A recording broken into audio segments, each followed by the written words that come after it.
I am doing a video about Jalen Green today because he just made his season debut for the Phoenix Suns against the Los Angeles Clippers, and it went about as well as you could possibly ask for.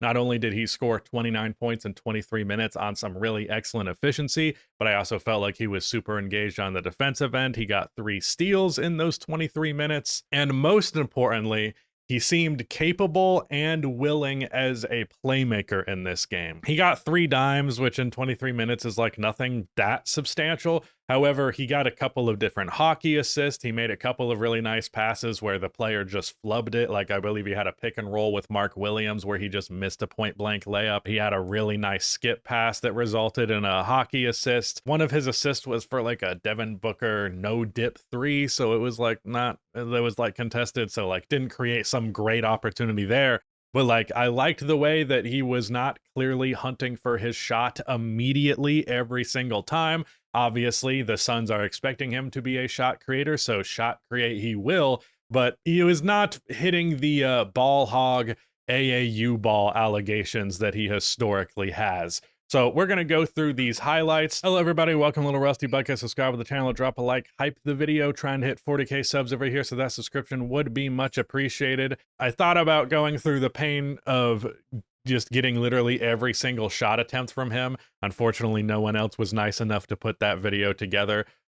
So there are some misses in here that I would say were bad shots from him, but like, there's probably only 2 or 3 shots he took in this entire game where I was like, yeah, I don't know about that one. And even still, a lot of them happened like in the 4th quarter when the game was already out of reach for the Clippers. So I was like, you can take some dumb shots at this point. I can't blame you for that.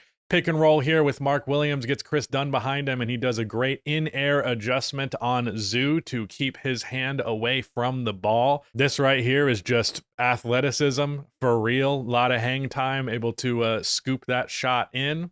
This one is a step back 3 from Jalen Green. This technically counted as an assisted bucket, which it is, but it's also an off the dribble shot. However, this is the only off the dribble 3 that he hit. The other 5 that he hit in this game were all catch and shoots, and almost all of his misses were not catch and shoots. Nice read there to Ryan Dunn in the corner. Like, I don't love some of the off the dribble 3s that he took in this game, to be sure. This play right here also could have been an assist for Green, who has the advantage on the baseline on Brook, but it was a pretty good recovery there by John Collins to make that shot really difficult, but Green gets the catch and shoot on the left wing. Mid-range pull-up, Christie is too late to get there, so I don't hate that shot.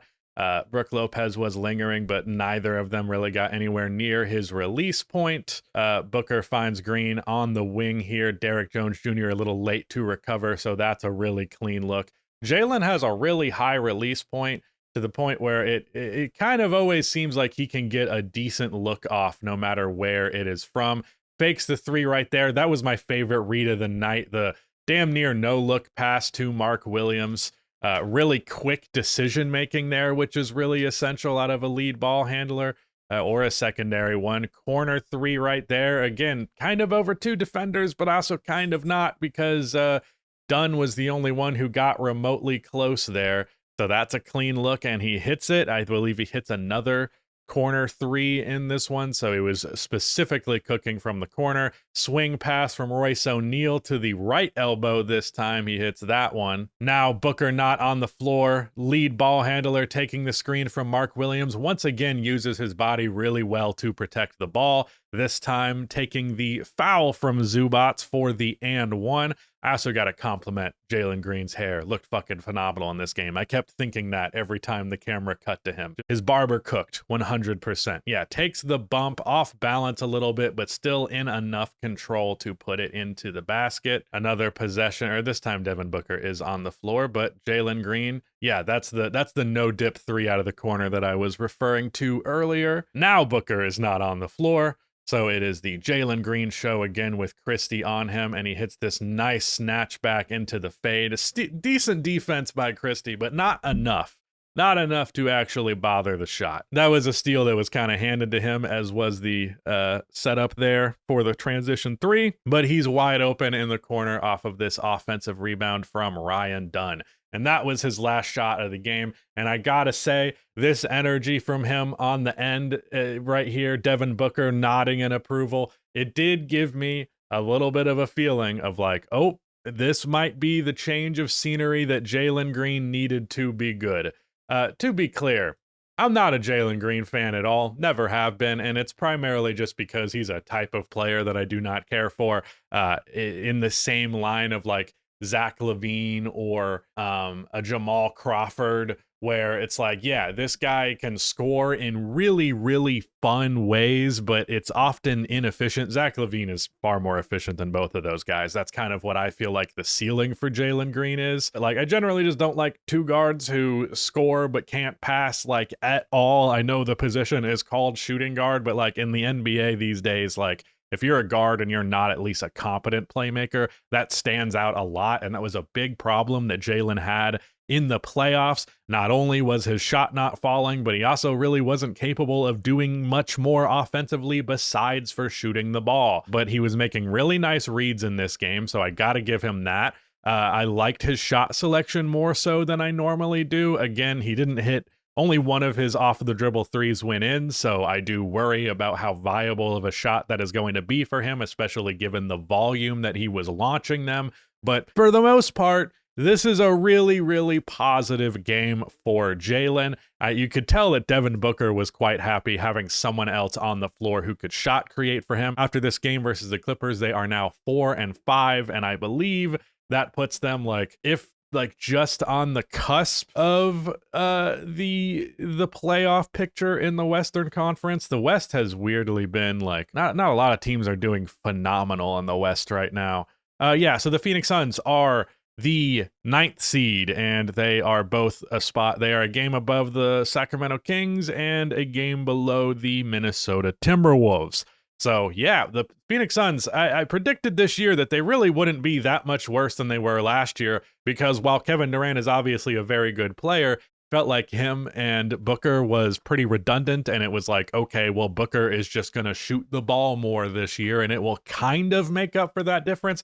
Not to mention that I think they just have a better core of role players. Dillon Brooks has way overshot the ball in the time that he's gotten there. But I think a good part of that is just because Jalen Green is not there. So hopefully Jalen Green's presence does result in less shots from Dillon Brooks. Bro is taking 10 threes a game. I don't know who the fuck you think you are, but you're not him. You're definitely not that guy. Jalen adds a scoring punch. I like Mark Williams there a lot. Their point guard, Colin Gillespie, I fully thought was a rookie because I think he played more of his second season towards the back half of the year with the Phoenix Suns, and I barely watched the Phoenix Suns on the back half of that season. He did play for Denver, but very sporadically, so I fully was like, I don't even know who the fuck this guy is. But he is shooting 38% on 6.5 threes per game, also 5.5 assists to 1.6 turnovers. So he has been a really solid point guard alongside Devin Booker, allowing Devin to actually play his natural position more. And like between him and Jalen Green, there's a lot more ball handling. So like I think this should free up Devin Booker to have more of his off-ball presence as he prefers, because you can tell that Devin Booker doesn't really love being a point guard. He didn't really care for it the last time that it happened. In the 2024 season, made All-NBA third team. So like there is something to come of that. But I do think he is best getting his action primarily off of the ball. I do want to highlight this as well. 43% from three, by far and away, would be the best percentage of his career. So if he can maintain that, that would be awesome. I'm actually curious what percentage of his threes are assisted this year, because he got quite a few catch and shoots in this game. Assisted percentage, 72% of his threes are assisted this year, which would be basically the highest since before he was a star player. Although last year it was really, really high. So, hey. I kind of like watching the Phoenix Suns. I don't know that they're going to be a playoff team in the West, but I enjoy them a lot more than I did last year. And I appreciate that at the very least. Also, weirdly enough, I don't even notice this. Booker isn't even technically taking more field goals than he did last year. He's at 20.1 versus 20.9. He's getting to the line more, so presumably it's probably still like 1 or 2 more shots per game. But yeah, I mean, Phoenix has been respectable. they've had a couple of close games early on in the year, and then there's been games where either they're blowing the opponent out or they're getting blown out. So like, yeah, they're still not very good. Their defense is 21st out of 30. Their offense is 17, so they're like woefully mediocre. Yeah, Phoenix. I would recommend watching Phoenix. I think I've watched them. Let me check. I've actually watched a lot of Suns games so far this year. Phoenix, where are you at, Phoenix? Yeah, I've watched 4. I've only watched 5 games at the max for 1, 2, 3, 4, 5, 6 teams. So yeah, the Suns are one of my most watched teams so far this year. But that is it. Check out Phoenix for real. Like, I actually think they're kind of fun. But that is it. Goodbye.